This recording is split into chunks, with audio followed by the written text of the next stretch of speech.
L'autofinancement des églises en Afrique demeure une question, un objectif à atteindre, car la réalité montre qu'elles ont besoin d'une aide constante de l'extérieur pour vivre et accomplir leur mission d'évangélisation. Cette question soulève également des problèmes d'ordre ecclésiologique, entendant par là respect des structures et des règles du droit canonique et de bonne gestion des ressources. Chez nous, en Côte d'Ivoire, l'aide extérieure s'amenuisait d'année en année.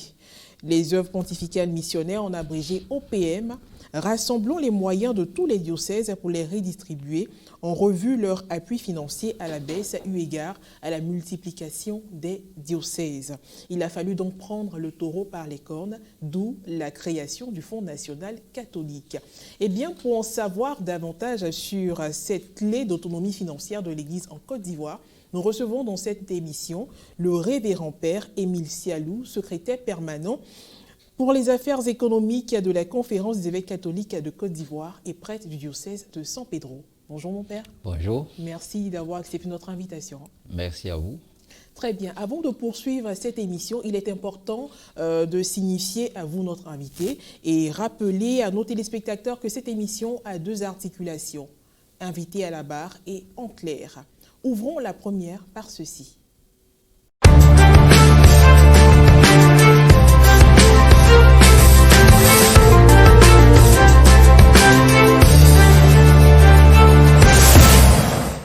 Nous voici dans la première rubrique de cette émission, mon père. Tout simplement, qu'est-ce que le Fonds national catholique?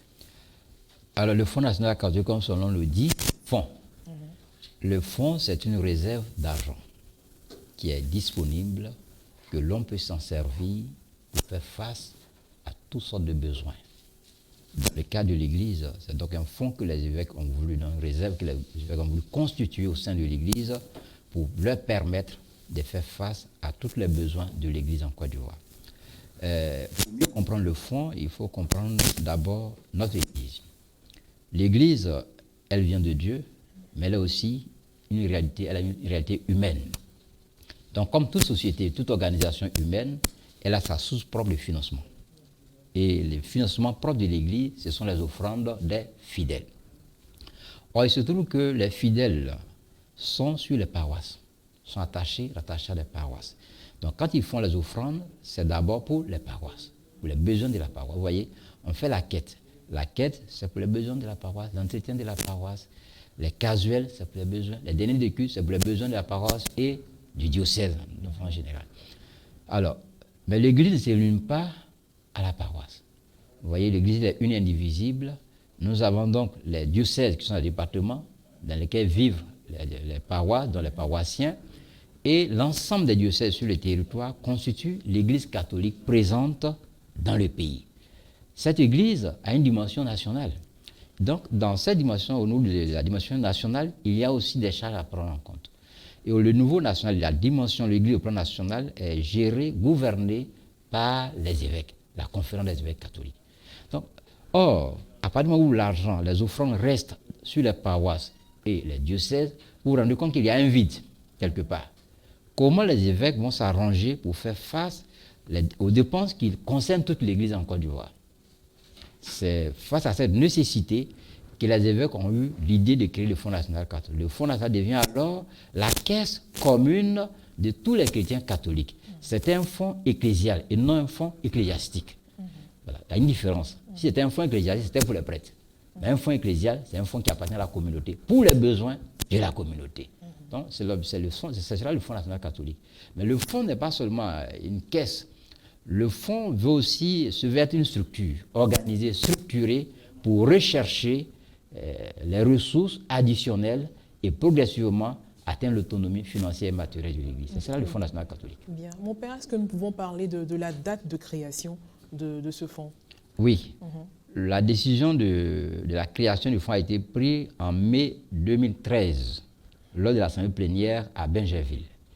Et la première édition de collecte a eu lieu en 2014, le 8 juin 2014. Donc une année après. Une année après, voilà. Et pourquoi le choix de la fête de Pentecôte pour cette quête importante-là? Pourquoi pas à la fête de Pâques, par exemple, oui, qui est la plus grande solennité de l'Église catholique? Oui, la date, il y a toute une histoire. D'accord. D'abord, les évêques étaient en assemblée, ils cherchaient quelle date il fallait faire. Et puis son éminence, le cardinal Jean-Pierre Coutu a dit, mais nous voulons faire une offrande pour l'Église. On va la faire à l'anniversaire de l'Église. L'Église est née à la Pentecôte. Alors, le jour de la Pentecôte, nous allons faire la collecte pour l'Église. Voilà, c'est de là que tout est parti. Tout est parti. Très bien. Alors, chaque année, un montant minimal est fixé par les évêques de chaque diocèse. Oui. De la conférence. Oui. Oui. 500 francs. Le minimum. Le minimum, 500 francs. Est-ce que c'est ce qui est d'actualité? Oui, parce que les évêques ont dit que le jour de la Pentecôte, il y a l'offrande unique. Toutes les offrandes là reviennent à l'Église au plan national, pour les besoins de l'Église au plan national. Et que ce jour-là, le chrétien qui n'a rien donné, c'est 500 francs. Au moins 500. Au moins. C'est-à-dire que si vous n'avez rien donné, c'est 500 francs. Donc vous pouvez donner 1000 francs, 2000, 5000, 10 000, 100 000, 1 million en fonction de la possibilité de la personne, mais aussi de sa foi et de l'amour pour l'Église. Voilà, donc 500 francs, ce n'est pas limité, ce n'est pas ce qu'on demande, mais c'est le minimum que les évêques demandent. Mais les évêques, ce n'est pas de manière arbitraire que les évêques ont pris la décision. Vous voyez, dans le droit canon, on dit les évêques, les fidèles aideront l'Église en s'acquittant des contributions qui leur est demandées selon les règles établies par les évêques, par la conférence des évêques. Voilà. Donc c'est un droit. Les évêques ont le droit de dire, bon, on demande tel montant aux chrétiens pour les besoins de l'Église. Bien. C'est vrai qu'en donnant la réponse à la toute première question, vous avez en même temps donné les motivations des évêques pour la création du Fonds national catholique. Donc nous retiendrons tout simplement que le Fonds national catholique aide l'Église à être financièrement autonome.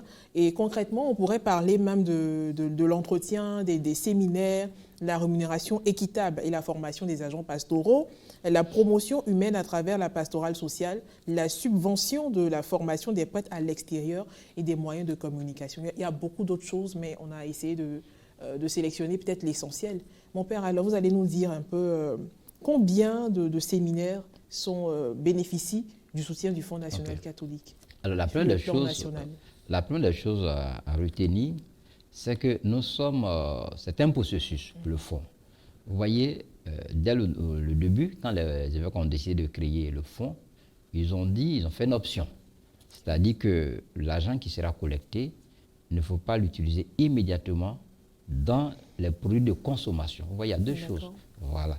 Ce que nous avons fait jusque-là, c'est la produit de consommation. Vous voyez, nous avons de l'argent, nous construisons une église, une chapelle, un oratoire, et puis, quand il arrive maintenant de faire la maintenance, il faut encore faire des collectes. Donc, de cette manière, on ne peut pas atteindre l'autonomie. Parce que vous dépensez tout ce que vous recevez en même temps.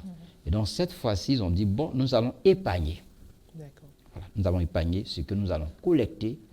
Et puis, avec l'épargne, progressivement, nous allons créer des structures qui vont gérer des ressources additionnelles.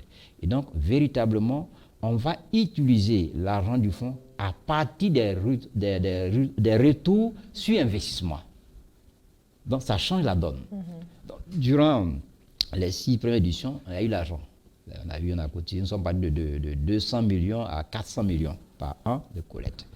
Donc, tous ces fonds ont été placés à la banque, dans ce qu'on appelle investis dans les produits financiers. Je donne au départ, on n'avait pas 1 milliard.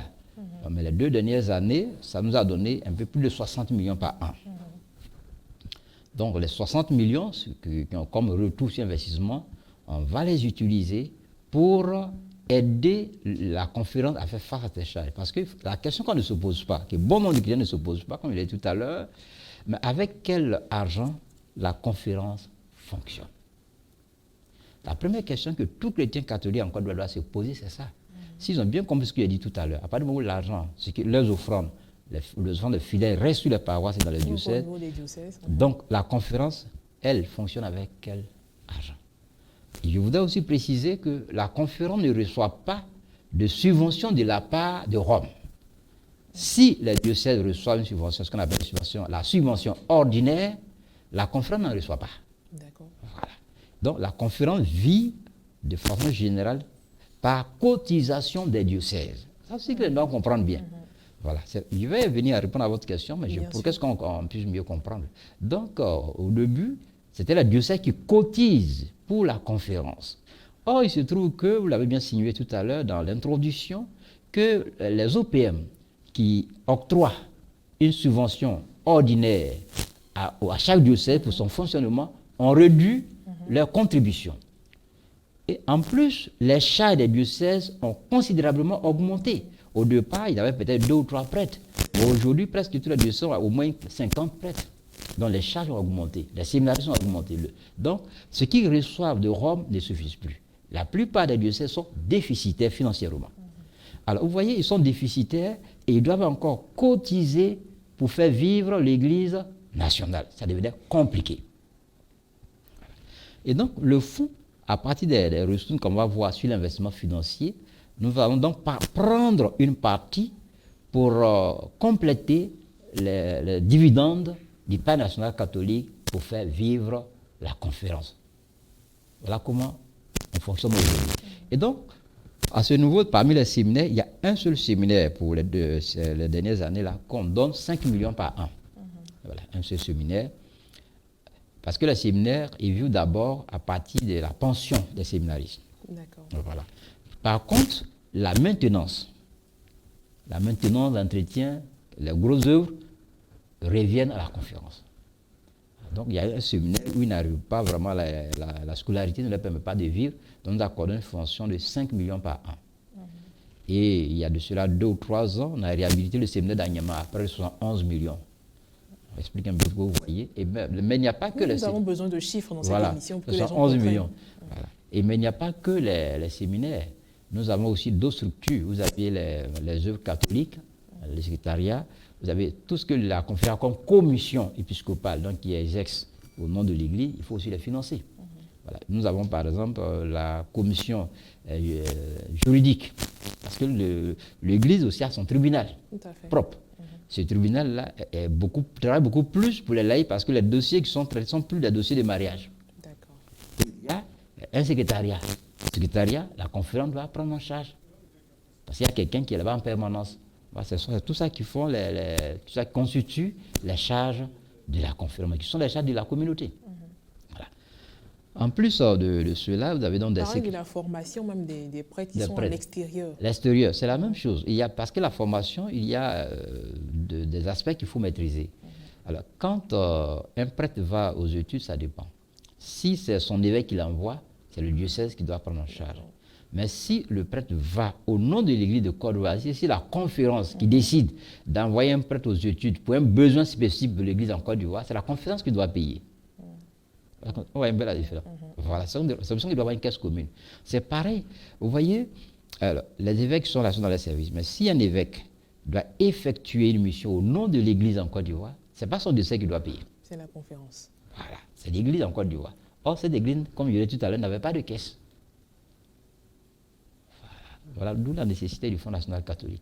Maintenant, les séminaristes, pourquoi nous devrons, là où c'est intéressant dans votre question, là où il faut envisager, c'est que, compte tenu des difficultés financières, certains diocèses n'arrivent plus à payer la pension. Donc, ils réduisent le nombre des candidats pour les séminaires. Ouais, il peut y avoir 20 qui veulent rentrer. Bon, l'ordinaire du lieu dit, moi, je ne peux pas payer. Est-ce que c'est normal? Voilà, il admet peut-être 2 ou 3. Est-ce que l'argent doit être un problème pour avoir Oui, même parce qu'après, il faut payer. S'il n'en a pas, il faut comment? Il n'y peut pas. Il ne peut rien. S'il ne peut pas. Non, justement, je dis ça pour que les fidèles comprennent la nécessité du Fonds national catholique. Parce que ici, si le fonds, on arrive à un moment où le fonds a suffisamment d'argent, le fonds maintenant pourra aider. On sait tel diocèse, vous à l'introduction, vous avez dit que tous les diocèses n'ont pas la même capacité. Voilà. Le fonds pourra dire, bon, c'est besoin que le Monseigneur Ignace parle d'autonomie solidaire. Voilà. Comme font les OPM, il y a les organismes de financement dans l'Église. On sait que ce diocèse-là n'a pas assez de moyens, mais ils ont besoin de former les prêtres. Alors, si le fonds a suffisamment de moyens, peut subventionner la formation des prêtres pour ce diocèse. Mais ça, c'est des projets à long terme. Parce que maintenant, le fonds n'a pas assez de moyens. Voilà. C'est pour cela que nous sommes tenus de travailler à la construction même du fonds. Vous voyez, tout à l'heure, vous avez parlé des projets, on reviendra. Oui, on va en parler. Mais je dirais d'abord que le premier projet, c'est le fonds lui-même. D'accord. Voilà. C'est-à-dire, c'est la mise en place. Parce qu'il a été pensé d'abord. Voilà. Tout ça. Le premier projet, c'est le fonds lui-même, c'est-à-dire avoir une caisse commune suffisamment alimentée pour pouvoir faire face à tous les besoins de l'Église sur tous les plans. Voilà. Alors, mon père, suffisamment alimenté, créé en 2014, nous sommes en 2021, donc soit 8 années d'existence. Est-ce qu'on peut connaître, si on veut partir peut-être d'un graphique, est-ce qu'on peut connaître l'évolution de la courbe concernant le Fonds national catholique? La première année, qu'est-ce qu'on a obtenu, ainsi de suite? Est-ce que on a besoin de ces détails-là? Oui. Alors, la première édition, nous étions en 2014, a donné 225 millions. C'est la première édition, avec Abidjan autour de 95 millions. Toujours Abidjan fait la moitié de la collecte. La deuxième édition, la moitié de la collecte. Sur les 15 diocèses. Oui. Et la deuxième édition, en 2015, on a collecté 246 millions pour toute la Côte d'Ivoire, avec à peu près 108 millions pour Abidjan. La troisième édition, nous sommes passés, et c'est là où nous avons introduit la présence des laïcs dans la sensibilisation. Nous sommes passés de 246 à 317 millions. Oui, 317 millions. Et de 317 millions, nous sommes passés à 380 millions. Et puis la dernière édition, en 2019, nous sommes passés de 494 millions. Donc, au finish, toute la collecte de la première édition jusqu'à l'édition de 2019, nous étions à 2 milliards de collecte. Alors, comme je le disais, donc, ces 2 milliards de collecte n'ont pas été utilisés dans les produits, parce que les évêques ont voulu épargner à long terme. Parce que vous voyez, c'est ça. Les finances se pensent, se projettent dans le futur. Et c'est à ce niveau-là que je voudrais insister. Si nous ne sommes pas capables de nous projeter dans le futur, on ne peut pas évoluer. Voilà, il ne suffit pas, vous voyez, on peut vous donner tout aujourd'hui, mais si vous n'êtes pas capable de vous projeter dans le futur, vous serez toujours pauvre. Or, nous avons besoin des moyens. C'est un acteur des finances qui nous parle. Voilà. Donc, il faut que nous soyons capables de nous projeter dans le futur. Et c'est ce que les évêques ont tenté de faire. Vous dites, mais écoute, nous recevons, mais ce que nous allons recevoir, on ne va pas les dépenser maintenant. On va essayer de faire. Voilà. C'est vrai, même dans les statuts et règlements du Fonds national catholique, il est dit que la collecte, il y a 70% de la collecte qui doivent être investis.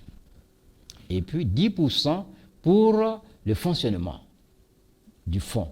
Et 10% comme fonds de réserve. C'est-à-dire que le fonds de réserve, donc, c'est de l'argent que le fonds met de côté. S'il y a une urgence, une situation très grave, alors on prend, on puise pour faire face, sans toucher le capital pour l'investissement. Voilà comment c'est pensé. Très bien. Alors, mon père, nous savons que Monseigneur Ignace Bessi Dobo, archevêque de Korogo, est le président du conseil d'administration du Fonds national catholique. Vous êtes le secrétaire permanent pour les affaires économiques de la conférence et votre adjoint, c'est le père au secrétariat, bien évidemment, c'est le père Éric Martial Yapobi.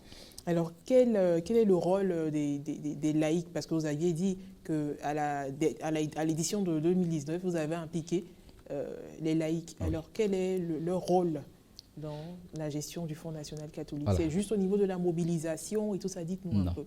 Comment ça se passe? Il y a, comme tout à l'heure, le fonds, c'est un processus que nous avons commencé, donc progressivement les choses vont s'améliorer. Voilà. D'abord, il faut savoir qu'après la première édition, les évêques ont voulu recruter un directeur général pour le Fonds national catholique. Parce que dans les statuts du fonds, il y a les organes.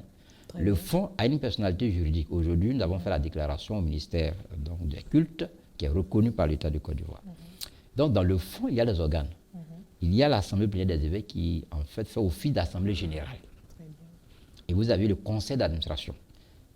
Dans ce conseil d'administration, chaque diocèse est représenté, qui est présidé par M. Ignace, qui est le PCA. Représenté par un prêtre, un délégué diocésain. Donc, qui est un prêtre.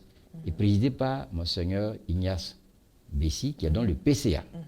Et il y a la direction du fonds. Et donc, les évêques ont voulu recruter un directeur général et ils se sont aperçus, ils ont dit, mais écoute, maintenant, si nous prenons un directeur, alors que nous ne sommes pas encore opérationnels, tout ce qu'on va récolter va partir dans les salaires. Donc, on suspend. Alors, ils ont demandé à ce que les prêtres, nous autres, l'on gère en attendant, et puis plus tard, ils verront. OK. Ça, c'est une introduction, une précision pour qu'on comprenne un peu comment ça fonctionne. Et donc, les laïcs, leur rôle dans le fonds se situe à plusieurs niveaux. D'abord, dans le conseil d'administration, les statuts prévoient qu'on puisse coopter des experts pour entrer dans le conseil. Des experts dans quel domaine? Le domaine financier? Dans le domaine financier. D'accord. Et je pense que depuis l'assemblée plénière de Korogo, ça a été fait. D'accord. Je pense que les prochaines réunions du conseil d'administration, on va convoquer ces personnes-là pour commencer déjà à travailler avec eux aussi. Donc les laïcs aussi vont prendre leur part dans la gestion. Ça, c'est un. Ensuite, au niveau de la mobilisation actuellement, nous avons associé les laïcs. Au départ, ils n'étaient pas associés. C'était seulement des prêtres. On a dit non, c'est une affaire ecclésiale. Donc il faut que tout le monde se sente concerné. La gestion directe aussi, dans le projet que nous faisons, nous travaillons aussi avec des laïcs. Voilà. Tout à l'heure, quand on va revenir sur la cité de la peur, vous allez voir qu'on travaille aussi avec des laïcs. Il y a des ingénieurs qui sont des laïcs avec eux. Nous réfléchissons, que nous conduisons le projet. Donc les laïcs aussi ont leur part dedans. Maintenant, là où je voudrais préciser, c'est qu'on ne doit pas opposer les choses en termes de laïcs et de clercs. Voilà. Parce que tous nous sommes au service de la communauté. Le plus important, c'est que nous soyons capables de conjuguer nos efforts pour avancer. Voilà, pour avancer. Parce que le fond, le bénéficiaire, ce n'est pas d'abord les clercs. C'est d'abord la communauté chrétienne. Vous voyez, tout ce qu'on a cité tout à l'heure, ce sont des institutions de la communauté chrétienne. Et c'est la communauté chrétienne qui a appelé à trouver les moyens pour faire vivre ces structures. Vous voyez que s'il n'y a pas de structure qui porte le peuple, à un moment donné, il peut aussi disparaître. C'est très important. Voilà. Et donc, le fonds vient soulager quelque peu les fidèles eux-mêmes. En plus, quand le fonds va se développer, le fonds pourra aussi créer des emplois. Quand demain va embaucher un laïc comme DG, ce n'est pas moi, c'est un laïc qui va venir travailler. Là, on est en train d'envisager d'embaucher quelqu'un qui sera chargé de marketing. Ça sera un laïc, probablement pas un prêtre. Donc, progressivement, les laïcs aussi seront pleinement dedans. Voilà. Mais comme je l'ai dit tout à l'heure, c'est un processus que nous mettons en place. Donc, on ne va pas aller d'un coup, mais progressivement, les autres structures vont se mettre en place et chacun trouvera sa place. Chacun trouvera sa place. Mais mon père, en attendant que chacun trouve sa place, est-ce qu'on peut savoir le nombre de fidèles laïcs, enfin de laïcs qui a été coopté pour dans le conseil? Oui, dans le conseil. Dans le conseil, ils sont autour de... Les laïcs doivent être 4, plus je crois 2 religieux. Donc ce soir, ils doivent être 4 ou 5. Au niveau des experts? Oui. Et pour ceux qui sont chargés de faire la mobilisation, par exemple, sur les paroisses, nous avons combien? Est-ce que c'est par diocèse ou bien c'est sur chaque paroisse qu'on a un représentant? C'est par diocèse. Par diocèse. On a recruté les laïcs par diocèse. On a fidèles qui sont dans le diocèse qu'on a pris. Voilà. Très bien. Alors, après la collecte d'argent sur les différentes paroisses, qui se charge de faire le comptage de l'argent? Alors, sur les paroisses, c'est d'abord l'équipe paroissiale. Vous avez d'abord les quêteuses. Il y a le conseil d'affaires économiques de chaque paroisse. En tout cas, c'est chaque paroisse qui organise la collecte. Donc, ce sont eux qui sont chargés de faire les décomptes.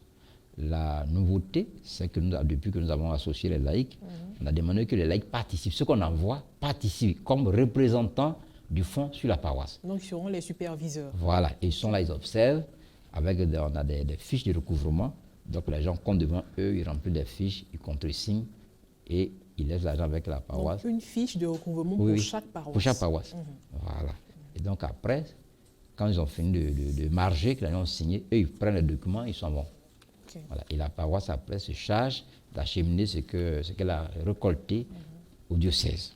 Et c'est le diocèse qui se charge, après avoir fait la centralisation de toute la collecte des paroisses, alors reverse au niveau national. On ne va pas demander comment ça se fait, c'est quelle voiture qui vient chercher. Non, mais tout se passe par transaction bancaire. Franchement, il y a un secret qu'il faut respecter. C'est transaction bancaire. L'argent ne doit pas faire de bruit. Non. Très bien. Alors, mon père, quel a été le premier impact du Fonds national catholique sur les chrétiens catholiques? Alors, les chrétiens, je pense que au départ, beaucoup d'autres chrétiens l'ont bien accueilli, le fonds, dès le départ. Beaucoup de laïcs, surtout, ont bien compris le bien fondé du Fonds national catholique. Mais beaucoup, comme je l'ai dit tout à l'heure, attendaient des résultats, des fruits aussitôt, ce qui n'était pas possible. Donc, il y en a qui ont commencé à dire, mais depuis on cotise, on ne voit pas. Rien. Mais en même temps, moi, au-delà des murmures, des critiques, je décèle une sorte de crise de confiance. Voilà. quand que ce soit les laïcs, que ce soit les prêtres qui s'interrogent, on cotise, on ne voit rien, cela sous-entend une crise de confiance. Une crise de confiance, mais qui est due au passé. Parce que dans le passé, il y a eu des projets qui ont été initiés, qui n'ont jamais abouti. Donc, quand on a commencé le fonds, il dit, mais c'est la même chose, on va donner l'argent, on ne verra pas où l'argent va passer. Mon père, des projets qui n'ont jamais abouti. Oui, il y a eu des cas. Est-ce qu'on peut avoir un exemple? Oui, ce n'est pas forcément au niveau national. Hein. Voilà, il y a eu par moments, soit dans le diocèse, on a dit, on va construire telle chose, une paroisse, on a fait telle chose, et puis après, les gens vous disent, ça ne vient pas. Donc, finalement, les chrétiens, que ce soit les clercs, sont un peu susceptibles. Et on confond tout, justement, voilà. parce qu'au niveau paroissial, on peut avoir des projets, voilà. et du moment que ce sont les prêtres qui se tiennent là pour en parler, quand on parle du Fonds national catholique, ce sont les évêques, tout ça, c'est la même chose. Voilà, d'accord. Donc, ça fait qu'il y a beaucoup de réticence et tout ça, voilà, c'est un peu ça. Mais je pense que l'impact est positif. Est positif quand je prends toutes les collectes, puisque moi je suis un peu longtemps dans les finances. Le Fonds national n'est pas la seule collecte au plan national. Nous avons les quêtes impérées qui se font. Mais si vous prenez les quêtes impérées, aucune quête impérée n'atteint le montant. Chaque deuxième dimanche du mois, ou bien ça varie en Ça varie selon des structures. Parce que dans l'église, comme on disait tout à l'heure, ce sont les offrandes qui font toute l'église. Hein. Alors, la quête impérée, c'est la quête réservée. Donc, dans l'église, nous avons des quêtes réservées pour des actions spécifiques. Mais quand on prend en Côte d'Ivoire, il n'y a pas une quête impérée qui a eu le montant du fonds. Ça prouve que les chrétiens sont sensibles à la chose. Même si on n'a pas encore atteint nos objectifs, ils sont sensibles. Mon père, que peut-on dire aujourd'hui de la vie matérielle de l'Église? Ah, une très bonne question.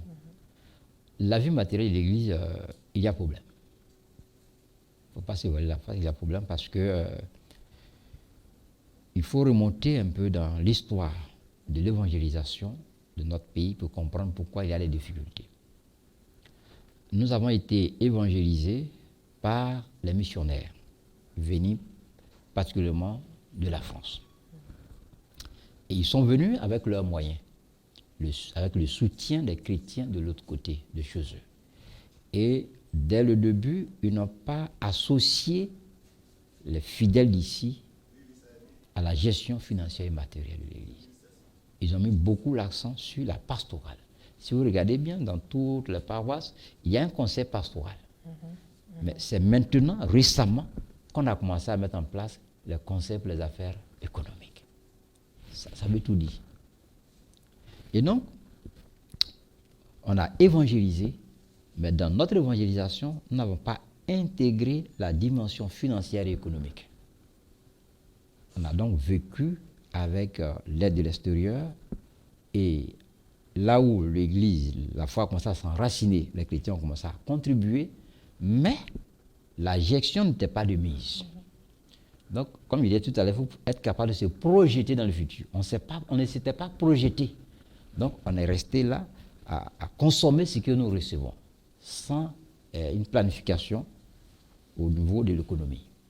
Donc, ce qui fait que, au plan de vue financier, l'Église ne s'est pas donné des assises. Alors, au fur et à mesure que nous avançons, l'Église a commencé à se développer, il a commencé à avoir beaucoup de fidèles, il a commencé à avoir beaucoup de paroisses, beaucoup de prêtres, beaucoup de séminaristes. Finalement, l'argent que nous recevons ne peut plus couvrir les charges. Parce que ceux qui vont dans les autres pays, vous voyez qu'il n'y a pas seulement que les offrandes. Il y a d'abord le fait qu'ils créent des structures additionnelles, et puis les pays, chez les Européens, il y a ce qu'on appelle le prélèvement à la source, ce que nous n'en connaissons pas ici. Le prélèvement à la source. À la source. Ici, nous avons seulement que nos offrandes directes. C'est-à-dire, le chrétien vient, on fait la quête, il donne ce qu'il veut donner. Au départ, la quête pour les gens, c'est symbolique. Voilà. C'est parce qu'il n'a pas d'argent, mais pour lui, c'est symbolique, il va donner 5 francs, 10 francs.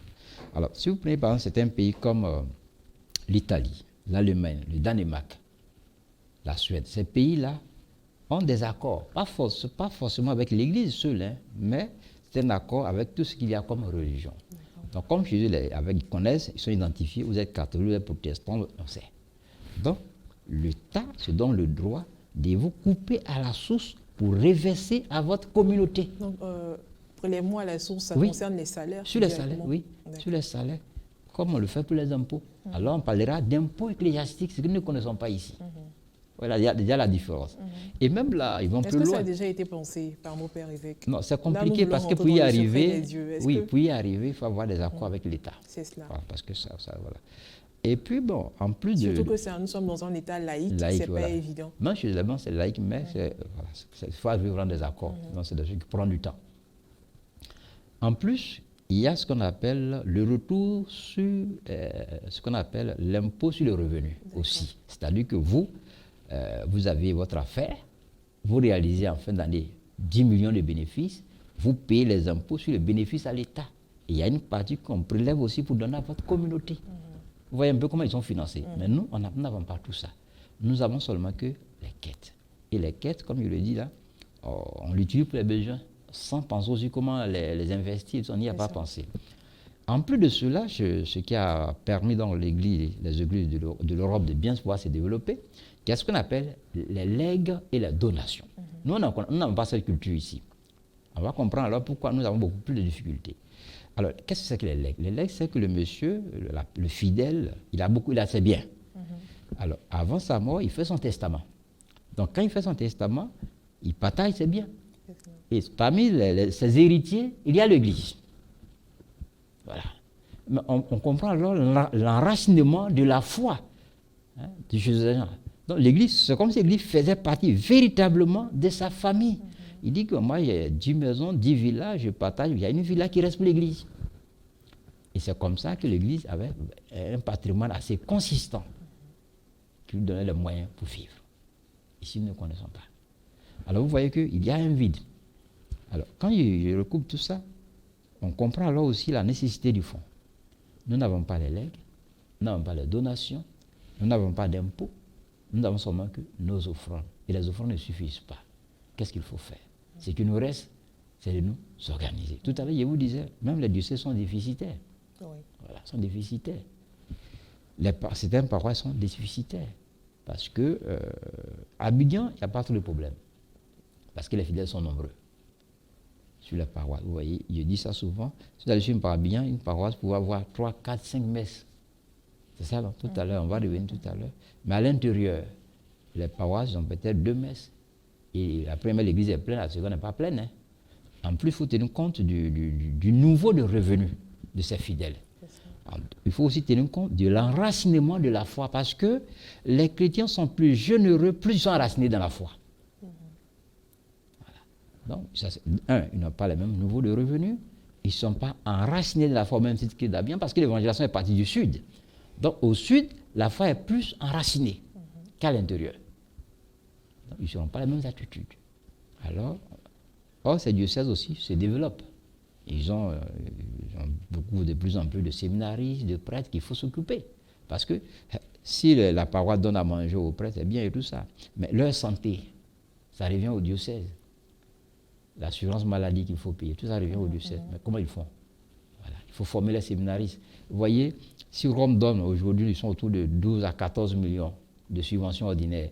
Un diocèse qui a peut-être 30 grands séminaristes, la subvention est partie. Mais l'évêque, il a une voiture, il a un personnel à payer, il a l'électricité. L'électricité, comment il fait? En plus, il doit assurer la maladie, l'assurance maladie de ses prêtres. Il prend l'argent où? Du point de vue vie matérielle, il y a des difficultés. Et c'est pour ça que nous avons intérêt à nous organiser, pas seulement sur le plan national, mais aussi au plan diocésain et paroissial, si nous voulons nous en sortir. Voilà. Et je dirais même que l'Église doit aller plus loin. Nous devons aller plus loin, il nous faut prendre courage à deux mains pour aller loin. Vous voyez, en Europe, l'Église a participé au développement social et économique. Nous sommes dans un pays qui n'est pas riche. Il y a beaucoup la classe moyenne n'est pas encore bien constituée. Et donc, l'Église aussi, ici, nous devons nous organiser, nous aussi, pour prendre part à la vie économique et au développement social de notre pays. C'est comme ça que nous serons encore crédibles. En faisant quoi, par exemple? Ah, bien sûr. Tout à l'heure, nous n'avons pas de fonds. Si, par exemple, nous arrivons avec le fonds à nous développer, on peut créer des structures qui peuvent employer des gens. C'est ça qu'on participe. On peut donc aider les gens à s'installer. On reviendra dessus. Si l'Église doit faire la charité, faire plusieurs peut-être microfinances et tout ça. Ça fait des microfinances, ça fait autre chose. Voilà. C'est comme ça qu'elle va participer. Si l'Église doit faire la charité, mais c'est avec quel argent? Est-ce que vous pouvez faire la charité avec l'argent d'autrui? mais c'est ça. Tout le monde dit l'Église doit aider, l'Église doit rendre service. Je suis d'accord. Mais avec quel? Mais l'Église, c'est qui? C'est qui? Voilà. L'Église, c'est le peuple chrétien. Mais le peuple chrétien est dans l'anonymat. Si elle ne s'organise pas pour mettre en place des structures, elle ne peut pas agir. Voilà. D'où l'importance du Fonds national et d'autres structures qu'on pourra créer plus tard si nous travaillons sérieusement. Alors, mon père, c'est vrai que chaque année, Monseigneur Ignace félicite tous les diocèses pour les efforts qui sont faits relativement au Fonds national catholique. Mais il faut reconnaître que les diocèses n'ont pas les mêmes réalités. Hein. Oui. Et force est de constater qu'en général, c'est le diocèse d'Abidjan qui est le plus gros contributeur. Pensez-vous que la donne pourra changer un jour? Pensez-vous également que la communication passe normalement à l'intérieur du pays voilà. Oui, je peux le dire. Je peux le dire que la communication passe. C'est vrai. Comme vous l'avez si bien dit, les diocèses n'ont pas la même potentialité économique. Je vais vous donner l'exemple d'une paroisse de Katiola. Monsieur Ignace me disait, cette paroisse, à leur quai de dimanche, c'est 10 000 francs. Pour le fonds, ils donnent 200 000 francs. Vraiment. On n'a pas besoin de parler. On dit, la plus belle femme ne peut donner ce qu'elle a. Oui. C'est ça, non? Alors, donc, ce n'est pas parce que, c'est vrai, Abidjan est premier dans la collecte, mais ce n'est pas parce que les autres côtés, les gens ne font pas des efforts, mais c'est aussi en fonction de leurs capacités. Tout à l'heure, je le disais, vous voyez, prenez une paroisse. Certaines paroisses d'Abidjan font presque un diocèse de l'intérieur. Le nombre de fidèles qu'il y a. Voilà. C'est ça qu'il faut comprendre. Vous voyez, à Abidjan, ils sont pratiquement à 100 paroisses. Les diocèses de l'intérieur, ceux qui ont le plus de paroisses, autour de 40 à 50. Les autres sont autour de 24, 25, 30. Et le nombre de fidèles par paroisse n'est pas comparable à une paroisse d'Abidjan. Donc, c'est tout à fait normal qu'il y ait une différence. Mais les gens font des efforts. C'est vrai qu'on n'est pas là pour faire l'animation au même titre qu'ici, mais ils s'organisent. Chacun fait ce qu'il peut pour contribuer. Vous voyez, je prends le diocèse de l'Odiéné, qui est le diocèse le plus difficile. Les années passées, quand Monseigneur Koné vivait, il avait imposé des montants à des paroisses pour montrer qu'il veut. Ils ont fait. Voilà, ils sont passés de 2 à 3 à 5 millions. Voilà. Odiéné, ils ont autour de 24 paroisses, mais les paroisses sont des petites paroisses. Voilà, il n'y a pas assez de fidèles. Donc on comprend qu'il y a cette volonté d'y aller. Donc, il faut aussi des efforts, on ne peut pas comparer, mais dans l'ensemble, nous retenons qu'il y a des efforts à faire. Que ce soit au niveau de l'intérieur, comme à Abidjan et dans des autres diocèses de la province. Voilà. Parce que vous voyez, je vous ai dit tout à l'heure que le plus gros montant que nous avons collecté, c'était 494 millions. Mais dans même Abidjan, vous aviez des paroisses qui vont te faire une fête de charité de 300 millions. 400 millions. Mais si une seule paroisse peut faire 300 millions et que toute la Côte d'Ivoire réunie ne fait que 400 millions, je pense qu'il y a problème. Voilà. Il y a des difficultés. Donc, ça veut dire que nous avons encore des efforts à fournir si nous voulons réussir la question du Fonds national catholique. Mon père, vous avez abordé un point très important, celui de l'animation dans les diocèses. Vous ne pouvez pas toujours vous rendre dans les diocèses un peu reculés et tout ça. Moi, je pense que c'est dans cet esprit-là que Monseigneur Ignace Bessi-Dogo fait le tour des diocèses pour le lancement. Il y a eu le diocèse de Yopougon, voilà. Après le diocèse de Grand Bassam, à travers la paroisse Notre-Dame de l'Assomption de Koumassi Prodomo. Et après le tout dernier lancement, celui de 2021, c'était dans l'archidiocèse de Gagnoa. Alors, mon père, est-ce qu'au niveau des pères aussi, vous ne pouvez pas effectuer le déplacement quelquefois? Est-ce qu'on n'a pas envie de voir ces visages aussi à l'intérieur? Est-ce qu'on ne peut pas faire l'effort? Non, on le fait. Pour l'animation? Moi, je le fais. Pas seulement pour le lancement. En dehors du lancement, nous rencontrons les presbytériums quand on a la possibilité pour échanger, parler avec les prêtres, aussi leur expliquer le bien fondé. Ce n'est pas parce qu'ils sont prêtres qu'ils comprennent toujours le bien fondé du fond. Voilà. Donc nous allons vers eux pour leur expliquer le bien fondé du fond. Ils posent des questions et on leur répond pour qu'ils comprennent davantage le fond. Pour qu'ils puissent avoir aussi des réponses pour leurs fidèles. Aussi, voilà, leurs fidèles aussi. Voilà, leurs fidèles aussi. Donc on travaille, chacun travaille à son côté. Maintenant, dans chaque diocèse, comme je disais tout à l'heure, en fait, c'est le délégué prêtre qui est là-bas, qui est chargé de faire l'animation. Voilà. Et nous avons insisté, certains diocèses l'ont fait. Il y a d'autres diocèses qui ont réussi à avoir des délégués, des laïcs avec eux, comme on le fait au niveau de la province d'Abidjan, qui aussi participent. Même la dernière fois à Gagnoa, quand nous sommes partis, Avant le lancement, nous avons rencontré les représentants de toutes les paroisses pratiquement, voilà, des laïcs, avec qui on a échangé, qui étaient aussi chargés aussi de contribuer, de porter leur part de participation à la mobilisation des ressources. Ils étaient contents. Là, à Boaké, ils sont en train de faire le tour. Ils ont organisé de faire la rencontre par secteur. Voilà. Cette année, ils font des rencontres par secteur avec des laïcs. Et on a même insisté pour qu'ils impliquent les catéchistes des villages, pas seulement qu'en ville. C'est ce qui est en train d'être fait. Donc, progressivement, nous essayons de corriger les choses, de faire évoluer les choses. Voilà, pour que tout le monde soit au même niveau d'information pour le Fonds national catholique. Félicitations déjà, mon père, pour ce que vous faites, parce que déjà les chrétiens se sont impliqués dans la chose et je pense que ça va vraiment favoriser la contribution. Je pense que quand ils sont bien informés, parce qu'aujourd'hui, c'est pour ça il faut continuer à communiquer. Vous voyez, nous sommes... Communiquer une certaine transparence et tout ça, parce que, vous voyez, nous sommes dans une société de consommation. Il ne faut pas se tromper. Nous sommes dans une communauté de consommation. Et donc, les gens sont beaucoup sollicités. Alors, ils font une grille de valeurs. Voilà. C'est quand ils savent que cette chose a une importance, alors ils vont réserver quelque chose pour ça. Mais s'ils ne comprennent pas, ce n'est pas important pour eux. Donc, nous sommes tenus de communiquer pour que les chrétiens comprennent véritablement ce que nous voulons avec le fonds et afin qu'ils puissent adhérer et aider. Ce que nous voulons comprendre donc, pour tous les chrétiens, c'est que l'Église, elle existe pour évangéliser. Donc, l'argent que nous recherchons, ce n'est pas l'argent pour des individus, ce n'est pas pour nos prêtres, c'est pour la communauté. Pour que cette communauté puisse accomplir sa mission, qui est d'évangéliser. Parce que l'Église, elle est la présence de Dieu dans le monde. Il ne faut pas l'oublier. La communauté chrétienne est la présence de Jésus-Christ dans le monde. C'est elle. À l'intérieur, laïque comme prêtre. Nous sommes là pour ça. C'est pour ça que le Christ a créé l'Église. Non, le Christ est mort, il est ressuscité. Ça suffit. Vous êtes chez vous, vous avez la foi, vous êtes sauvés. Mais pourquoi le Christ a décidé d'instituer l'Église, donc la communauté chrétienne? Mais justement, parce qu'il a besoin de cette communauté pour continuer à être présent dans ce monde. Tous, nous sommes devenus chrétiens parce que nous avons rencontré une communauté chrétienne quelque part. Sinon, nous ne serions jamais devenus chrétiens. C'est ça que les chrétiens, c'est de cette dimension-là que les chrétiens doivent prendre conscience, qu'ils sont là pour évangéliser. Et pour évangéliser, il faut se donner les moyens de l'existence, de la communauté. À l'occasion du 5e anniversaire d'existence du Fonds national catholique, célébré à la paroisse Saint-Laurent de Yopougon, en échangeant avec les fidèles, Monseigneur Ignace Bessi-Dogo a souhaité qu'ils retiennent que l'existence d'un fonds n'est pas liée à la réalisation d'un projet, mais plutôt donner à l'Église les moyens de son autonomie.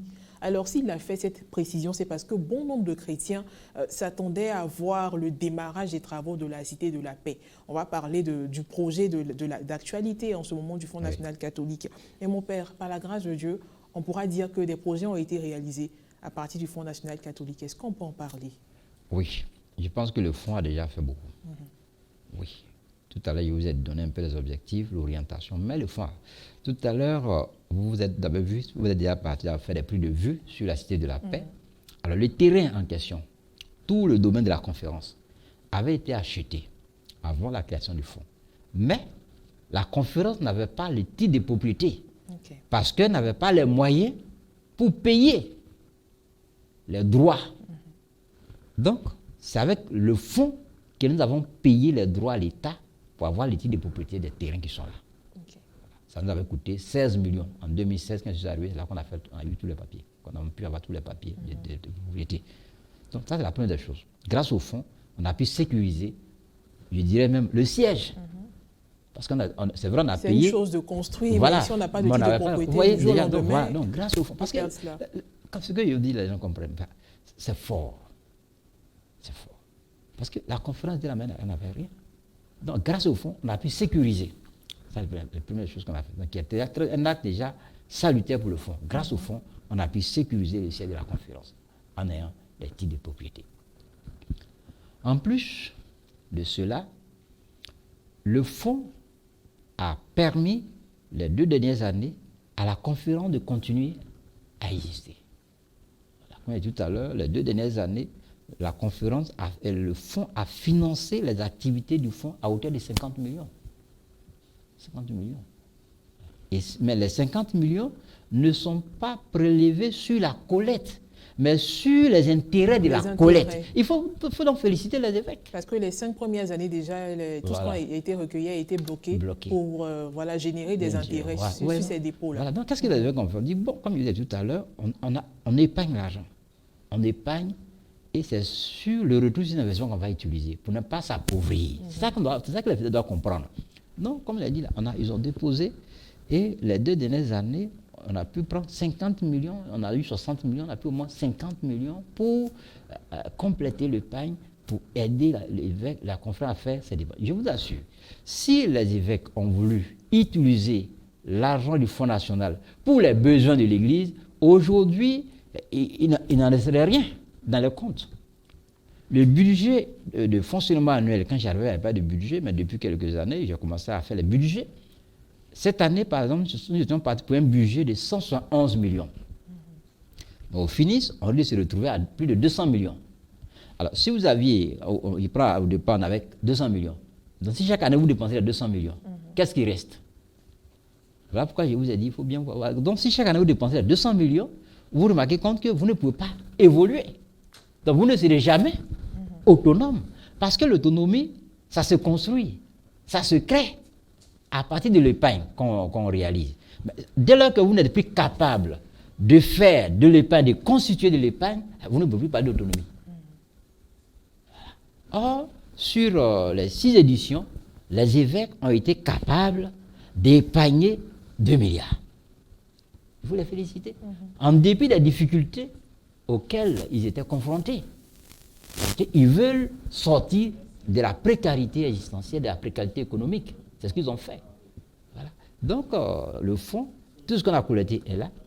Et maintenant, depuis 2020, depuis le 29 septembre, on a démarré effectivement les travaux de la Cité de la Paix. Mais les travaux de la Cité de la Paix n'ont pas démarré le 29. Le 29 septembre 2020, ça a démarré depuis 2016. Puisque c'est depuis 2016 que les études préliminaires ont commencé. Parce que ça aussi, les gens oublient. Ce n'est pas un projet de ce genre, ce n'est pas d'abord le physique, ce n'est pas le matériel. C'est d'abord conçu, pensé, étudié. Voilà.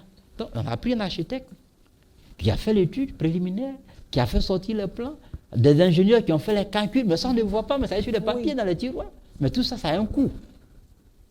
Donc, la cité, depuis déjà 2016, le fonds a commencé à travailler, puisqu'il y avait plusieurs projets qui avaient été proposés. Et les évêques ont opté pour l'immobilier. Dès lors qu'ils ont opté pour l'immobilier, il fallait en ce moment donc coopter des spécialistes pour concevoir le projet. Le travail en amont. Voilà. Donc, ce qui a été fait. Alors, ces personnes ont été payées. L'architecte en a payé on a payé 85 millions. Voilà. 85 millions, ce n'est pas encore fini. Voilà. Maintenant, avec ceux-là, on a commencé à travailler aussi. Et quel est le coût global de ce projet, mon frère? Alors, le coût global du projet, il faut d'abord, le projet avait initialement été chiffré hors taxe à 3 milliards. Donc, il faut savoir, déjà en 2016, c'était un projet de 3 milliards. Et on a étudié, on a analysé, on s'est dit, mais si on doit réaliser ce projet à 3 milliards, sur fonds propres, ce n'est pas bon. Parce qu'à l'époque, vu la cadence des collectes, il fallait donc attendre 12 ans pour pouvoir boucler le budget. Alors, tout à l'heure, vous en avez parlé, les gens se plaignent, on ne voit rien. Donc, si on attend 12 ans pour boucler le budget, mais les gens vont dire, l'argent, ils ont tout dépensé l'argent. Tout ce qu'on va dire, ils ne vont pas croire. Alors, nous avons été obligés de réétudier le projet pour ramener à un coût réalisable, à notre portée. C'est ainsi qu'à la fin, nous sommes arrivés à 2 milliards.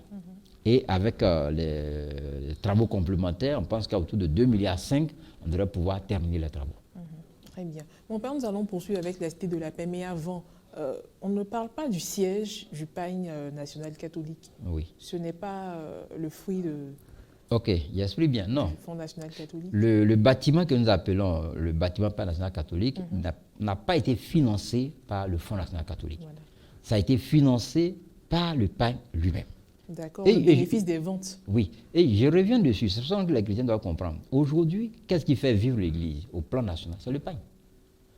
Quand vous payez votre pagne, vous payez une pièce de pagne, vous laissez, si c'est une pièce, vous laissez 3 000 francs à la conférence.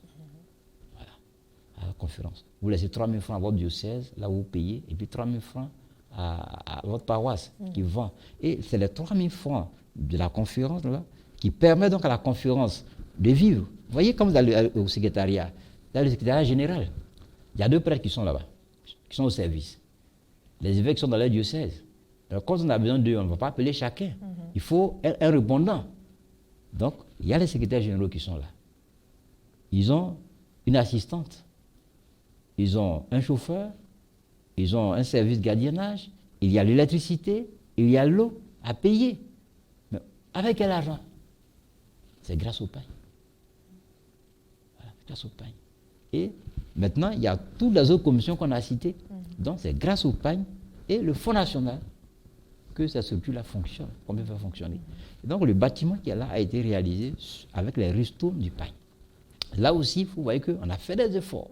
Parce que si on a réussi à faire ce bâtiment, avec tout ce qu'on a comme charge, ça veut dire que la gestion a été rigoureuse, en faisant en sorte qu'on ne dépense pas tout. C'est ce qu'il disait tout à l'heure. Je reviens là-dessus. Si on veut faire l'autonomie, il faut donc maîtriser l'outil de la gestion. C'est-à-dire que si ce qu'on vous donne, vous dépensez tout, vous ne pouvez pas vous en sortir. Et là aussi, c'est parce qu'on a été capable à un moment donné d'épargner à partir des ressources du pain que nous avons pu faire ce bâtiment. C'est pour ça que quand on parle de fonds, on ne parle pas trop de ce bâtiment parce que le bâtiment n'a pas été financé par le fonds, ça a été financé par le pain. Voilà qui est clair. Très bonne gestion des ressources. Alors, mon père, revenons à la Cité de la Paix. Comment l'édifice final va-t-il se présenter? On aura combien d'appartements à l'intérieur et tout ça?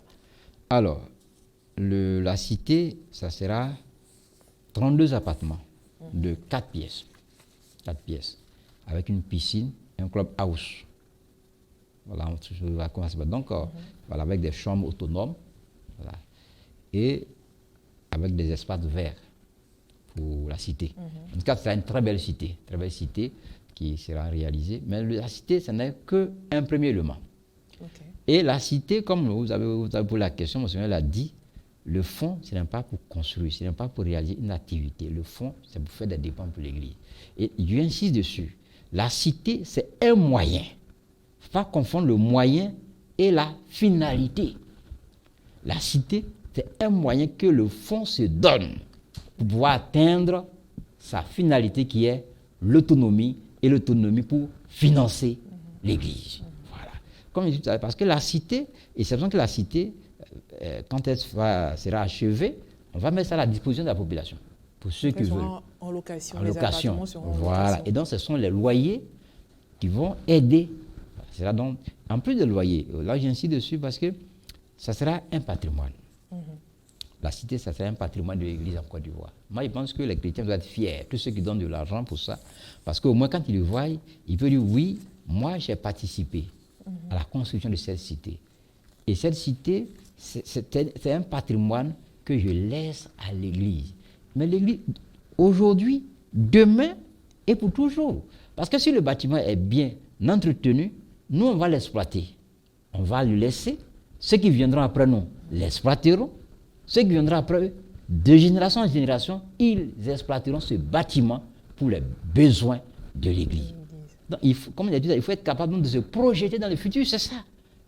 On fait quelque chose, pas pour aujourd'hui seulement, mais pour demain. Parce que si nous voulons que l'Église continue de vivre après nous, il faut que nous soyons capables aussi de poser les bases pour demain. C'est cela, une communauté. Donc, location à la population. Voilà. On entend par là chrétiens catholiques ou pas? Chrétiens catholiques. Voilà. Pourvu que ce soit des personnes de bonne moralité. De moralité. C'est vrai que les catholiques sont privilégiés, mais c'est ouvert à tout le monde. À tout le monde. Voilà. Très bien. Merci de le préciser. Alors, nous avons ouï dire que les évêques ont émis le souhait de construire un institut de santé, voire une université catholique pour former uniquement les agents de santé. Qu'en est-il, mon père? C'est vrai qu'aujourd'hui, c'est la Cité de la Paix. Mais est-ce que c'est vrai? Oui, le projet est en cours. Ils sont en train d'étudier. Comme on a dit tout à l'heure, un projet, il y a d'abord la conception. Je pense qu'ils sont au stade de la conception du projet. Ils ont eu l'idée. Vous voyez, une chose est d'avoir l'idée, et une autre chose est de passer à la phase de la conception et après à l'exécution. Je pense que les évêques ont eu l'idée, ils ont coopté des gens qui sont en train de réfléchir, de voir comment concevoir, et puis après passer à la phase de l'exécution. Très bien. Alors, mon père, c'est vrai que votre domaine de prédilection, c'est c'est le domaine de la finance et tout ça. Mais tout comme nous, comme l'équipe d'Ecclesia TV, nous effectuons des visites sur le terrain. Est-ce qu'on peut parler du niveau d'évolution des travaux de la Cité de la Paix? Oui, bien sûr, bien sûr. Alors, la Cité, les travaux évoluent bien. Vous voyez, il y a 8 blocs, donc il y a 8 bâtiments qui doivent être construits. Il y a eu déjà les 2 premiers bâtiments, ils ont fini de faire le bâtiment, le premier bâtiment, ils ont coulé la dalle, donc ils sont sur le deuxième étage. Là, au niveau du deuxième étage, ils sont au chaînage haut. Ce sont les thèmes assez techniques. Voilà, ils sont au chaînage haut. Les 2 autres, ils ont fini déjà la plateforme en bas, donc ils ont fini de faire la fondation. Il y a au moins déjà sur les 8, il y a pratiquement 7 dont les fondations sont pratiquement terminées. Et puis il y a le 8e là, qui sont maintenant au niveau de l'implantation. Donc ça évolue, ça évolue bien. Bien. Nous avons fait la réunion la dernière fois, l'entreprise respecte le planning. Ils sont vraiment dans le planning. Ils sont en avance, légèrement en avance sur le planning. Très bien. Toujours dans le contexte du lancement du Fonds national catholique, le dimanche 17 mars 2019, au cours de la messe, célébrée à la paroisse Notre-Dame de l'Assomption de Koumassi-Prodomo, le président de la conférence des évêques catholiques de Côte d'Ivoire a exhorté les chrétiens à redoubler d'efforts pour aller au-delà de ce qui a déjà été acquis. Le souhait même qui a été émis, c'est d'avoir au moins 1 milliard par année. Oui. Alors mon père, cette année, quel est le montant fixé? Qu'est-ce qu'on va atteindre comme objectif? Est-ce que c'est 1 milliard ou encore plus? Alors, personnellement, j'aurais souhaité que pour 2021, nous puissions collecter au minimum 1 milliard. Au minimum Et 1 j'explique milliard. pourquoi. Je vous ai dit que notre collecte, nous sommes à 2 milliards. Et le bâtiment va nous coûter à peu près 2,5 milliards. Donc, comme il mentionne à 400 millions, ça suffit. Mais est-ce que nous allons utiliser tout le fonds, mettre tout le fonds dans le bâtiment? Ce n'est pas bon. Parce que le fonds, l'objectif, ce n'est pas le bâtiment. C'est un moyen qu'on veut se donner. Mais le moyen ne doit pas aussi tout détruire. Alors, il serait intéressant si nous puissions avoir au moins 1 milliard. En ce moment-là, on sait qu'on peut finir la cité et on aura encore une réserve pour faire face à des éventualités qu'on ne maîtrise pas. Donc, c'est pour ça que je souhaite, j'invite donc les chrétiens à être plus généreux. Je sais que la situation est difficile, la situation financière est difficile, mais avec Dieu, tout est possible. Voilà. Et si nous sommes généreux, si nous avons l'Église, si nous avons la conviction, nous sommes capables de mobiliser 1 milliard. La question, c'est comment s'y prendre? Comment s'y prendre? Voilà. Et là, je pense que la responsabilité incombe beaucoup plus à mes confrères, à mes aînés dans le sacerdoce. Voilà. Parce que ce sont les prêtres qui sont en contact avec les fidèles. Si nous, les prêtres, nous sommes partants, si nous nous approprions de ce projet, alors nous serions capables de mobiliser les chrétiens. Ils donneront ce dont nous avons besoin. Voilà. Et vous voyez, tout est une question de conviction et de volonté. Tout à l'heure, vous avez parlé des OPM. La Côte d'Ivoire, pour la propagation de la foi, nous sommes autour de 50 millions, comme nous avons trop donné. Entre 25 et 50 millions. Mais quand Ouagadougou, la capitale burkinabé seule, donne 50 millions, et tous les pays donnent 200 millions, quand la Côte d'Ivoire est entre 25 et 50 millions. Mais entre nos 2 pays, voyons, il y a une différence. Nous avons une potentialité économique que ce pays n'a pas. Et pourtant, ils donnent plus que nous. Vous voyez? Mais tout simplement parce que c'est organisé, c'est parce que les acteurs y croient. Le fonds, on peut collecter plus d'1 milliard, même 2 milliards, mais il faut que les acteurs, les principaux acteurs, acceptent de jouer leur partition. Et les principaux acteurs du Fonds national catholique, ce sont les prêtres. Ce sont les prêtres. Parce que ce sont des pasteurs. Nous sommes en Afrique. C'est vrai que nous envoyons les laïcs pour contribuer, pour donner la dimension ecclésiale du fonds, mais la réalité, c'est que tout repose sur nous, les prêtres. Voilà. Parce qu'ici, nous sommes en Afrique, nos fidèles, ce n'est pas ce que nous venons dire, ce que celui qui vient dire, celui-là qui intéresse. En Afrique, on exécute une chose, non pas parce qu'on partage l'idée, mais on exécute parce que c'est le chef qui l'a dit. Voilà.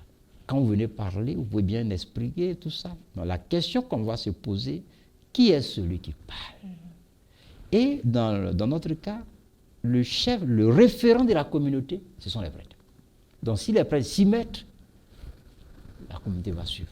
Mais tant que les prêtres continueront de faire la résistance, on n'atteindra jamais l'objectif qu'on veut. Bien, mon père, avant de mettre un point final à la première partie de cette émission, permettez que je fasse une synthèse et vous allez me donner votre avis. Initié par la Conférence des évêques catholiques de Côte d'Ivoire, le Fonds national catholique représente une clé de l'autonomie financière de l'Église. Il est important que nous, chrétiens catholiques, parvenions à créer les conditions de notre bonheur par le détachement des biens qui passent, afin de les mettre au service des autres et de l'Église. Alors, mon père, qu'est-ce que vous en pensez? C'est bon cette synthèse? On peut continuer? On peut continuer. Très bien. Le père agréé. Il faut utiliser les biens que Dieu nous donne pour construire le royaume. Ces biens sont d'ailleurs éphémères, ils passent. C'est pourquoi il faut s'en servir pour parler le royaume. Très bien. Parce que si, Jésus dit, si vous êtes infidèle pour le bien périssable, qui vous donnera le bien impérissable? Bien. À présent, nous arrivons au dernier virage de cette émission, la deuxième rubrique, en clair.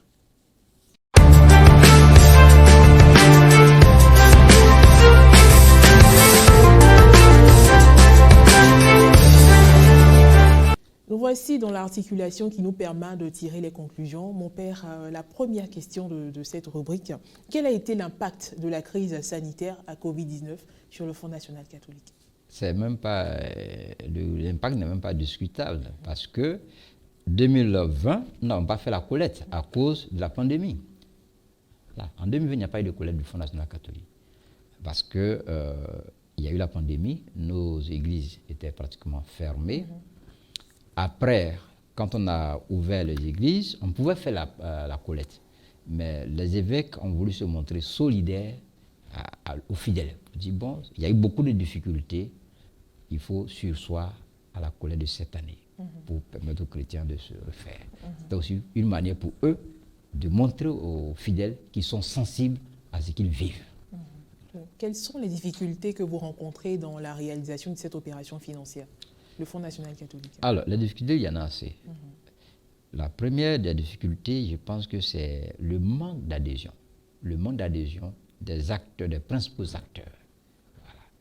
Il y a des principaux acteurs parce qu'il y a beaucoup de confrères, quand bien même qu'ils font, mais qui n'adhèrent pas véritablement. Parce que beaucoup pensent, ce n'est pas de leur faute, ils pensent que le fonds, c'est pour les évêques. Et que les évêques ont déjà suffisamment de moyens venant de Rome. Mais comme il a dit tout à l'heure, les diocèses reçoivent une subvention qu'on appelle la subvention ordinaire. La conférence ne reçoit pas de subvention ordinaire. Donc il n'y a pas d'argent qui vient de Rome pour aider la conférence dans ses activités. Ça doit être clair. Voilà. Et donc il faudrait que nous tous nous comprenions que si nous voulons avoir une conférence dynamique, efficace, alors il faut que nous lui donnions les moyens. Vous voyez, bien souvent, nous les prêtres, on se plaint souvent, on dit, mais les évêques, ils ne font pas ceci, l'Église ne fait pas ceci. Mais je suis d'accord. Les évêques veulent bien travailler, réaliser tel projet, construire l'hôpital, construire centre de santé, c'est bien. Mais avec quels moyens ils vont le faire?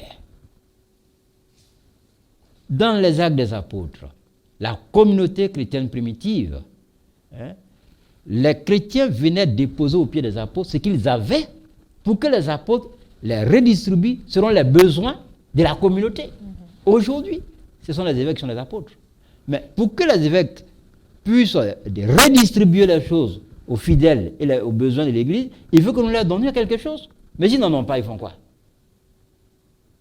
Donc, la première des choses, il faut que nous tous nous comprenions la nécessité de nous mobiliser autour de nos pères évêques si nous voulons que notre Église soit forte, une Église dynamique. C'est ce qu'il faut. Donc, il faut que, la première des difficultés, c'est ça, c'est le fait que il y a eu la décision prise. Vous voyez, c'est ça la difficulté. Les évêques ont pris la décision de créer le Fonds national catholique. Mais entre la décision et l'adhésion de la base, surtout des clercs, il y a eu quelques petits problèmes. Voilà. Parce qu'on n'a pas pris suffisamment, les évêques, quand ils ont créé, ils ont pensé que c'est comme c'est une affaire d'église, on n'avait peut-être pas besoin d'expliquer, les prêtres adhèrent, les fidèles adhèrent. Mais ce qui n'est pas tout à fait la réalité, c'est autre chose. Les prêtres avaient besoin qu'on leur explique qu'est-ce que c'est que le fond, qu'est-ce que nous voulons faire avec, pour qu'ils adhèrent véritablement. Donc, il y a eu quand même quelques difficultés, mais Dieu merci, d'année en année, ça s'améliore. Il y a plus d'adhésion, il y a plus de prêtres qui se décident à accompagner véritablement le projet. Alors, mon père, Monseigneur Ignace Bessi-Dobo a écrit un manuel pour élucider les fidèles, les chrétiens sur la question. Oui. Où est-ce qu'on peut trouver ce manuel-là? Est-ce qu'il est, il est vendu? Est-ce qu'il est offert? Bon. Non, je pense que le stock est épuisé. D'accord. Quand il y en avait, il avait déposé un peu dans le kiosque. Et puis quand on partait faire le tournoi, on partait avec, on proposait aux fidèles, mais ça fait déjà 2 ans, je pense que le stock est épuisé. D'accord. Alors aujourd'hui, quels sont les moyens valables pour contribuer au Fonds national catholique? Alors, tout est... Même après la Pentecôte? Oui, après la Pentecôte, non, c'est pas exclu. D'ailleurs, hier, j'ai tiré l'extrait du compte, le compte principal, j'ai vu qu'il y a quelqu'un qui a déposé 150 000 francs sur le compte avant la Pentecôte. Donc, tous les chrétiens ont la possibilité de continuer à contribuer en dehors de la date de la Pentecôte. Ils peuvent directement faire un versement espèce sur le compte du Fonds national catholique, qui est à la SGBCI, ou bien déposer des chèques. C'est possible. Voilà, ils peuvent déposer des chèques aussi, ils peuvent établir des chèques à l'ordre du Fonds national catholique. Si on nous appelle, on viendra chercher pour déposer sur le compte. Ils ont aussi la possibilité de faire des paiements par électronique. Il y en avait un compte sur lequel ils peuvent aussi faire des paiements électroniques. Pas besoin d'attendre. Et généralement, ils trouvent le numéro là sur les affiches que nous distribuons. Les affiches qui sont actuellement là, là ils passent sur les parois, ils mettent les affiches, il y a les numéros, toutes les coordonnées sont dessus. À travers même les spots. Les spots, voilà, ça passe. Télévisés, les spots radio et tout ça. Mais mon père, est-ce qu'on peut laisser au moins un contact?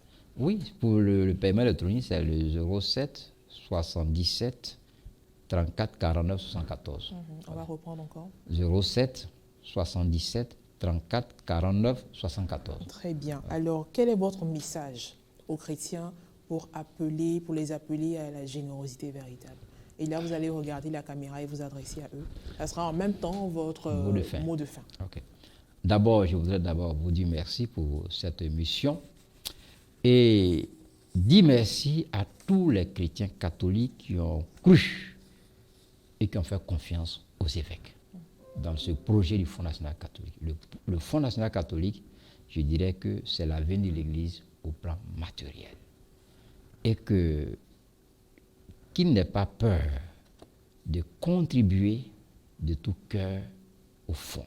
Donner au Fonds national catholique, ce n'est pas donner à un évêque, ce n'est pas donner à un prêtre, c'est donner à Jésus-Christ, pour l'œuvre de Jésus-Christ. Parce que cet argent-là, ça ne va pas servir à quelqu'un. Vous voyez, ce qui est mystérieux dans l'Église, c'est ça. Il est beau, il est intéressant de donner sans savoir où l'argent va partir. C'est le vrai don. Et je donne toujours ce témoignage. Moi qui suis devant vous, une partie de ma formation a été payée par des Françaises que je ne connais pas. Je n'ai jamais vu. Et depuis que je suis prêtre, je ne suis jamais allé en France pour 10 mètres pour un Français. Mais ces mamans-là, ces vieilles-là, ont cru. Quand des sœurs leur ont dit, bon écoute, nous avons un jeune qui veut être prêtre, mais ses parents n'ont pas les moyens, elles ont accepté de financer, sans me connaître. Pourquoi? Parce qu'elles ont estimé qu'il est important pour l'Église d'avoir des prêtres. Elles les ont donné, sans me connaître. C'est ce qu'ils voulaient, c'est ce témoin-là qu'ils voulaient donner aux chrétiens. Le chrétien, c'est celui qui a l'esprit ouvert, qui croit que ce qu'il fait là, il le fait par amour pour Dieu. Donc le fond, c'est notre caisse commune. Voilà. Ne cherchons pas à savoir, on ne voit rien. Tous ceux qui disent on ne voit rien, c'est parce qu'ils n'ont pas les yeux ouverts sur la réalité de l'Église. Comme je l'expliquais tout à l'heure, il y a beaucoup de choses à faire. Voilà. Et donc, il faut que nous soyons tous capables de nous mobiliser pour donner les moyens à l'Église, pour que demain, cette Église-là soit plus efficace. Vous voyez, les prêtres que nous sommes, quand nous sommes jeunes, nous servons la communauté. Tout le monde nous voit, l'abbé, on est content et eux ils sont contents. Mais est-ce qu'on se pose la question après, comment nous finissons notre vie? C'est ça. L'Église, c'est la communauté chrétienne. Mais lorsque la communauté, quand vous êtes en action, en activité, la communauté vous voit. Mais dès lors que vous n'êtes plus opérationnel, vous n'êtes plus actif, la communauté fait quoi? Elle vous oublie. Vous rentrez dans l'anonymat. Mais si cette communauté n'a pas mis en place des structures pour prendre en charge ceux qui l'ont servi, que deviennent-ils, ces derniers? Voilà pourquoi tous, nous sommes invités à être généreux, à aider l'Église à avoir les moyens pour faire face à tout. Vous voyez, nous parlons, c'est une télévision. Mais la télévision a des charges. Quand vous créez une télévision doit fonctionner peut-être 5-10 ans à perte. Mais durant ces 10 ans-là, vous faites comme fonctionner. Et pourtant, c'est une bonne œuvre. Parce que c'est une œuvre qui est au service de l'évangélisation. Mais si nous voulons donc évangéliser, si nous n'avons pas les moyens, nous faisons comment? Voilà. Donc les chrétiens doivent comprendre que ce qu'on nous demande de faire avec le fonds, ce n'est pas du superflu. C'est pour conjuguer, mettre nos efforts ensemble pour que nous soyons plus forts demain et que nous puissions nous donner tous les moyens pour l'évangélisation, pour que l'Église puisse répondre à leur attente. Merci infiniment mon Père d'avoir répondu à nos questions, à toutes nos questions sans concession. Merci infiniment. Merci à vous. Chers téléspectateurs, nous vous le rappelons, notre invité du jour, Père Émile Sialou, secrétaire permanent des affaires économiques de la Conférence des évêques catholiques de Côte d'Ivoire. Il était notre invité dans cette émission où notre centre d'intérêt était le Fonds national catholique. Sur ce, nous vous disons merci d'avoir été des nôtres. Merci à l'équipe technique et que Dieu nous garde. À bientôt.